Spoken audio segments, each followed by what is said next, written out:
श्रापित वस्तु, मौत का स्पर्श, पॉकेट एफएम यूजीसी लेखन प्रतियोगिता ऑडियो सीरीज के लिए। पार्ट 1, कथा सूत्र। कहानी की शुरुआत में नायक की स्थिति। एक श्रापित चीज पहले ही किसी के घर में आ चुकी है और जिसे वह मिली है, उस इंसान को अभी यह पता भी नहीं था कि उसकी जिंदगी अब खत्म हो चुकी है। आपका नायक एक आम इंसान है, जैसे कोई स्कूल का शिक्षक जो अपनी मृत बुआ का सामान समेट रहा हो, एक नई शादीशुदा पत्नी जो अपने ससुराल में शादी के तोहफे खोल रही हो, या एक बेटा जो पिता के अंतिम संस्कार के बाद उनके बंद संदूक को खोलकर देख रहा हो। वे लोग अलौकिक चीजों की तलाश में नहीं हैं, वे बस अपने फर्ज और प्यार से जुड़े काम कर रहे हैं, जैसे विरासत संभालना, तोहफे लेना, यादों को सहेजना। उस चीज के आने से पहले उनकी जिंदगी ठीक ठाक थी, लेकिन पूरी तरह परफेक्ट नहीं। परिवार में थोड़ी बहुत खटपट, काम में परेशानियां और रिश्तों में कुछ अनकहे समझौते। वे उन 4 स्तंभों में जमे हुए हैं जो दर्शकों को उनसे जुड़ने पर मजबूर करते हैं। वे परिस्थितियों के शिकार हैं। उन्होंने इस वस्तु को नहीं चुना, यह उन पर थोप दी गई। उनके भीतर एक मूल गुण है, एक जिद्दी खोजी स्वभाव जो इसे छोड़ दो मानने से इनकार करता है। उनमें आकर्षक खूबियां हैं, तेज पैटर्न पहचानने वाला दिमाग, कमजोर लोगों की जोरदार रक्षा करने की भावना, और उनके पास एक घातक कमजोरी भी है, तर्कसंगत इनकार, जो उन्हें श्राप की सच्चाई स्वीकार करने से रोकता है जब तक कि बहुत देर न हो जाए। उनके पास जो सांस्कृतिक आधार है, वह यह मान्यता है कि एक परिवार अपने पूर्वजों के किए गए गलत कामों की कीमत पीढ़ियों तक चुकाता है, कि श्राप खून के रिश्तों के साथ चलता है और संपत्ति, जमीन और विरासत में मिली चीजों से जुड़ जाता है। वह वस्तु गरज और बिजली के साथ नहीं आती, वह चीज एक कपड़े में लिपटी हुई आती है। उसमें पुरानी लकड़ी और कपूर की हल्की सी गंध होती है। जब कोई उसे छूता है तो वह गर्म लगती है, जैसे बुखार से तपता, जैसे उसके अंदर कोई जिंदा हो। और पहले एपिसोड के बाद दर्शकों के मन में जो एहसास रहना चाहिए, वह सिर्फ डर नहीं है, वह है गंदगी या अशुद्धता का एहसास, ऐसा कि शरीर में सिहरन दौड़ जाए, अंदर से बेचैनी होने लगे, जैसे कोई गंदी, अपवित्र चीज एक साफ सुथरे घर के अंदर आ गई हो और अब उसे बाहर निकाल पाना मुमकिन नहीं है।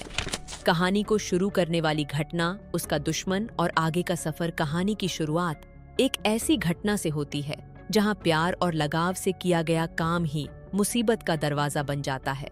नायक को यह चीज किसी मरे हुए रिश्तेदार से विरासत में मिलती है, या वह इसे अपनी माँ के लिए तोहफे के रूप में खरीदता है, या फिर दादी के निधन के बाद उनका सामान समेटते समय उनके पुराने संदूक में यह मिलती है।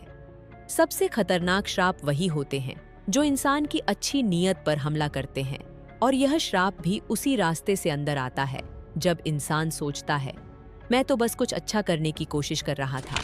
कहानी की शुरुआत में असली दुश्मन कोई इंसान नहीं होता, वह खुद वही चीज है, और उसके आसपास होने वाले ऐसे अजीब असर जिन्हें ठीक से समझा या साबित करना मुश्किल होता है।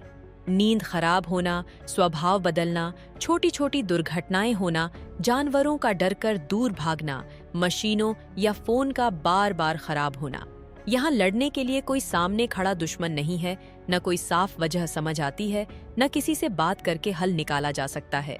डर इस बात का है कि यह एक अनदेखी, बेरहम ताकत है, एक ऐसा श्राप जो बिना किसी भावना के, जैसे कोई प्रोग्राम अपने आप चलता है, वैसे ही काम करता है। जैसे जैसे कहानी आगे बढ़ती है, एक इंसान सामने आता है जो इन सब में शामिल है, कोई ऐसा जो उस चीज का सच जानता है और या तो उसे इस्तेमाल कर रहा है, या उसकी रक्षा कर रहा है, या उसे और ताकत दे रहा है। जैसे कोई तांत्रिक जिसने इसे बनाया हो और अब उसे वापस चाहता हो, कोई पुराना मालिक जिसने खुद को बचाने के लिए जानबूझकर इसे आगे बढ़ा दिया हो, या परिवार का कोई बुजुर्ग जो पीढ़ियों से इस श्राप को बनाए रखे हुए है क्योंकि उसे लगता है कि इसका कोई जरूरी मकसद है। और इन सब के पीछे एक असली वजह छिपी होती है, वह शुरुआत जहां से यह श्राप पैदा हुआ। कोई व्यक्ति, कोई घटना या कोई आत्मा जो कभी खुद भी एक पीड़ित थी और मरते वक्त अपने दर्द को इस चीज में बांध गई। नायक का सफर समय में पीछे जाने जैसा है। वह इस चीज के पुराने मालिकों के बारे में पता लगाता है, एक एक करके समझता है कि यह श्राप कैसे काम करता है, और देखता है कि यह उसके अपने जीवन से निकलकर उसके रिश्तों और पूरे आसपास तक फैलने लगता है। आखिर में उसे एक मुश्किल फैसला लेना पड़ता है, क्योंकि इस श्राप को खत्म करने का मतलब हो सकता है उस आखिरी आवाज को भी हमेशा के लिए दबा देना, जो कभी उसके ही पूर्वजों के अन्याय का शिकार हुई थी। यह कहानी महीनों और सालों तक चलती है, एक संयुक्त परिवार के अंदर की छोटी छोटी जगहों से लेकर पूरे समाज के इतिहास और पीढ़ियों से छिपे अपराधों तक जाती है। मुख्य बातें जो लोगों को कहानी से बांधे रखती हैं, जिससे ये कहानियां आदत बन जाती हैं। भारतीय और वैश्विक मनोरंजन में सबसे सफल श्रापित वस्तु वाली कहानियों को आगे बढ़ाने के लिए 6 पक्के और असरदार तरीके होते हैं। चेन ऑफ ग्रेव्स, कब्रों की कड़ी। इसमें उस वस्तु के हर एक पिछले मालिक की अपनी अलग कहानी होती है। उन्होंने वह चीज कैसे पाई, उसके साथ या उनके साथ क्या हुआ, और अंत में उनकी मौत कैसे हुई, या उन्होंने इसे आगे कैसे बढ़ाया। कहानी का मुख्य किरदार, प्रोटैगनिस्ट, इन सारी कहानियों को उल्टे क्रम में यानी हाल से पुराने की तरफ खोजता है। हर कहानी के साथ उस श्राप के नियम और उसकी असली वजह का एक नया गहरा राज सामने आता जाता है। जैसे ऑक्यूलस में लासर ग्लास से जुड़ी 400 साल में हुई 45 मौतों की कहानी, या एनाबेल की फिल्मों में दिखाया गया श्रापित वस्तुओं का कमरा, जहां हर चीज अपने अंदर एक डरावनी कहानी छुपाए बैठी है। स्प्रेडिंग स्टेन, फैलता हुआ दाग। इसमें श्राप सिर्फ उस चीज के मालिक तक सीमित नहीं रहता, बल्कि धीरे धीरे उसके आसपास के रिश्तों में फैलने लगता है, जैसे पति पत्नी, बच्चे, पड़ोसी और पूरा समाज। यह श्राप एक एक करके हर रिश्ते को अंदर से खराब करता है और सब कुछ धीरे धीरे टूटता जाता है। जैसे नीडफुल थिंग्स में पड़ोसी एक दूसरे के खिलाफ हो जाते हैं और पूरा मोहल्ला बर्बाद होने लगता है, या गूल में एक रहस्यमयी शक्ति लोगों के छिपे हुए राज उजागर करके रिश्तों को तोड़ देती है। रूल्स गेम, नियमों का खेल। इसमें कोई वस्तु, ऑब्जेक्ट, कुछ तय नियमों के अनुसार काम करती है, लेकिन किरदारों को उन नियमों को खुद धीरे धीरे खोजकर समझना पड़ता है, गलतियों, कोशिशों और जांच के जरिए। और ये नियम हमेशा साफ या पूरे नहीं होते।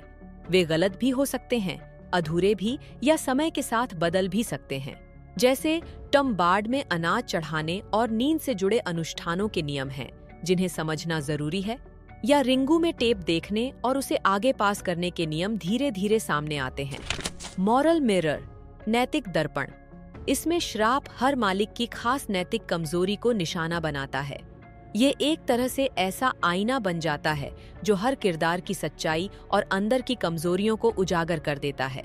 जिस किसी को यह चीज छूती है, उसके बारे में सच सामने आने लगता है, वो चाहे कितना भी छुपा ले। जैसे नीडफुल थिंग्स में हर व्यक्ति की व्यक्तिगत कमजोरियों को भुनाकर उन्हें फंसाया जाता है, या गूल में एक रहस्यमयी शक्ति लोगों के अपराध बोध, गिल्ट को पकड़कर उन्हें उजागर और कमजोर कर देती है। ओरिजिन क्वेस्ट, मूल की खोज। इसमें मुख्य किरदार, प्रोटैगनिस्ट, उस वस्तु के इतिहास को पीछे की ओर जाकर खोजता है। हर परत, लेयर के साथ उसे नए सच मिलते हैं जो पहले वाली समझ को उलट देते हैं। कभी किसी के प्रति सहानुभूति बदल जाती है, तो कभी पूरी कहानी की दिशा ही बदल जाती है। जैसे रिंगू में रेइको सादाको के जीवन की परतें खोलते हुए उसके अतीत की सच्चाई जानती है, या शापिट में सदियों पुरानी श्राप की जड़ों को खोजने के लिए लंबे समय तक जांच की जाती है। टेम्पटेशन साइकिल, लालच का चक्र। इसमें श्राप सिर्फ सजा नहीं देता, बल्कि कुछ देता भी है, और इसी वजह से लोग उसके आदी, एडिक्टेड हो जाते हैं, सिर्फ शिकार नहीं रहते। जैसे टम्बार्ड में विनायक बार बार हस्तर की सोने से भरी गुफा में लौटने के लिए मजबूर होता है, या नीडफुल थिंग्स में शुरुआत में ग्राहक खुश होकर चीजें लेते हैं, लेकिन धीरे धीरे वही चीजें उन्हें बर्बाद कर देती हैं। इस कहानी का ऑडियंस कॉन्ट्रैक्ट, कहानी का वादा, यह है रोजमर्रा की चीजें धीरे धीरे डरावनी और अविश्वसनीय बनती जाएंगी, जिससे बढ़ता हुआ भय महसूस हो।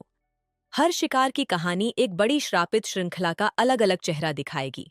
जांच, इन्वेस्टिगेशन के दौरान परत दर परत इतिहास खुलता जाएगा, और उसमें मुख्य किरदार के अपने परिवार से जुड़े असहज सच सामने आएंगे, और धीरे धीरे यह एहसास होगा कि जो चीजें हमें परिचित लगती थीं, वे अब हमेशा के लिए दूषित, कंटैमिनेटेड हो चुकी हैं। मुख्य उलटफेर, सबवर्शन। यह उम्मीद तोड़ो कि श्राप हमेशा बुरा ही होता है। असल में वह किसी गहरे दुख से पैदा हुआ था। यह धारणा तोड़ो कि नायक, प्रोटैगनिस्ट, पूरी तरह निर्दोष है, उसका परिवार भी असली अपराध से जुड़ा हुआ है। और यह भ्रम तोड़ो कि श्राप को आसानी से खत्म किया जा सकता है। अंतिम समाधान में कुछ ऐसा खोना पड़ेगा जो वापस नहीं मिल सकता। इस कहानी का माहौल टम बार्ड की धीमी, डरावनी एटमॉस्फेयर, रिंगू की जांच वाली गति और नीडफुल थिंग्स की समाज को तोड़ने वाली घटनाओं को एक साथ जोड़ता है। मुख्य उद्देश्य, योर मिशन, आपका मिशन, एक ऑडियो सीरीज बनाना जिसमें हर एपिसोड श्रापित वस्तु के इतिहास की परत दर परत खोलता जाए। हर एपिसोड में या तो श्राप के एक और नियम की परीक्षा होगी या मुख्य किरदार के जीवन में एक और रिश्ते को धीरे धीरे नष्ट करता जाएगा। कहानी धीरे धीरे एक बड़े फैसले की तरफ बढ़ेगी, जहां नायक को तय करना होगा कि श्राप को खत्म करना सच में न्याय है या फिर एक और पीड़ित की आवाज को हमेशा के लिए चुप करा देना। इस कहानी का मुख्य आधार संक्रमण, कंटामिनेशन है। यह एहसास कि कोई गलत चीज आपके अपने हाथों से आपके घर में आ गई है और उसे हटाने की हर कोशिश यह दिखाती है कि वह गड़बड़ी तो पहले से ही वहां मौजूद था। लगभग 100 घंटे की इस यात्रा में उस वस्तु के पुराने मालिकों की कहानी एक परिवार और एक पूरे समुदाय के छिपे हुए इतिहास में बदल जाती है और अंत में नायक की जांच एक नैतिक यात्रा, मॉरल ऑडिसी बन जाती है, जहां वह एक तर्कशील और संदेह करने वाले व्यक्ति से बदलकर ऐसा इंसान बन जाता है जिसने दुनिया की छिपी हुई सच्चाई देख ली है और अब उसे तय करना है कि उस ज्ञान के साथ वह क्या करेगा।